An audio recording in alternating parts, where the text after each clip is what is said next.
burya hari ibintu we wa mukobwa ukwiye kuvuga udakwiye kugenda ubwira buri mugenzi wawe wese ibi bintu tugiye tukubwiye. Hari igihe ukora ikintu mu nyuma ukicuza kuba warigeze kukivuga, ibyo bintu bikazokugarukaho mu nyuma ubu uzomara mufitaniye ubugenzi cyangwa ubucuti ukazokwicuza yaramaze kugenda. 7 things you should never tell your burya hari ibintu udakwiye kubwira umuhungu w'umusheri we cyangwa ubagira kurisha before or during dating ended up ibi bintu iyo ugerageje kubibwira umuhungu ataguhevye aragusiga akagenda kandi mu nyuma urabyicuza. regrets. Most relationships never ended well. If you are dating or seeing niba ushaka kuresha umuhungu cyangwa kuresha kurikira iyi video, there are 7 things you should hari never ibintu indwi boyfriend no udakwiye matter kubwira sheri wawe uko umukunda kose uko umukunda nta muntu aba abyitayeho. Ibyo bintu ibi tujye tubabwire kirazira kuyimubwira. bad your ex was. Ntukamubwire ububi cyangwa ubwiza bw'aba ex bawe bangu mwakundanye. Be careful of people who talk so much about their ex. It is wrong to hari abantu benshi bakunda kuvuga ibyerekeye aba ex babo cyangwa abo bakundanye bakavuga ko ibintu byinshi cyane babarata cyangwa bakabagaya talking so much about how bari good kubabwira abantu.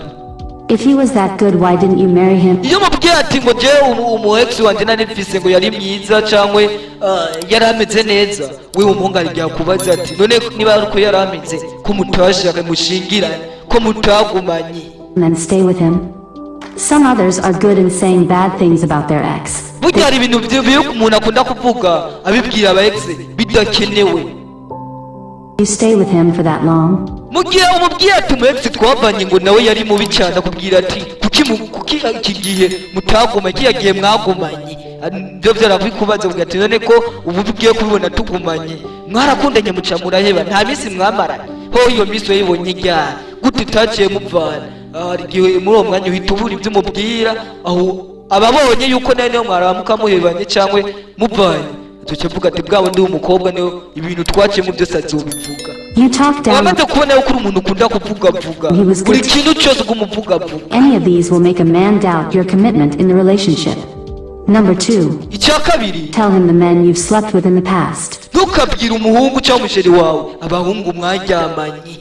Why on earth will you even think of doing such? How is such burya hari igihe uza kubwira going to better your umuntu abahungu mwaryamye bikamubabaza cyane bigatuma n'ubucuti bwanyu mwari mufitaniye bushobora kugenda. the man one day? No man really wants to know any man that has slept with his woman. nta muhungu n'umwe yigira akunda kumva yuko umukobwa bakundanye yigeze kuryamana n'undi mugabo. A man oya byo ntabikunda.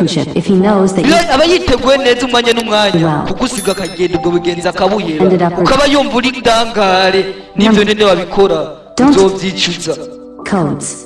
icya gatatu ntukabwire kode yawe umugenzi wa cyangwa umusheri wawe. Should never do. ntituba twitayeho ngo uburyo mukundanye cyangwa uburyo mubanye ntukamubwire ibanga waba umukunda utamukunda ntaba arakubera umugabo. ntukamubwire rero kode yawe cyangwa ibanga ryawe. Secret codes includes your ATM passwords, password your social media account amasosho media yose hari ibintu udakwiye kuzumubwira. have for him. He has ibyo kuba ukuntu mukundana twe ntitubyitayeho mugabo ntaraba umugabo wawe mentions to him icyakururana ntimuremeza ko azokubera umugabo. and scammed many ladies because of this. Number 4. abahungu benshi barakunda kwesikuroka abakobwa bivuye kuri iyo mvo bakabahenda. Never tell your boyfriend about your family struggles. ntukabwire umuhungu mukundanye struggles z'umuryango wawe. I am not saying you should lie about your family background. I am saying you shouldn't share every little struggle your family is having. simvuze ati ngo ni ukumubwira ngo bya bintu by'umuryango wawe bikazoya ari ibintu udakwiye kuvuga Do ibintu not bikwiye kukugumamo fall wenyine. on you.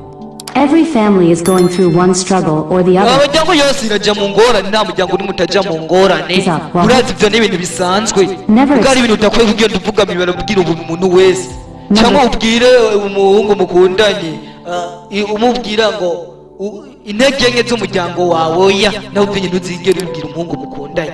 Friend. Number 5. icya gatanu, Compare your boyfriend to other men. ntugakompara umuhungu mukundanye n'abandi bagabo ntukamukompare cyangwa umugereranye.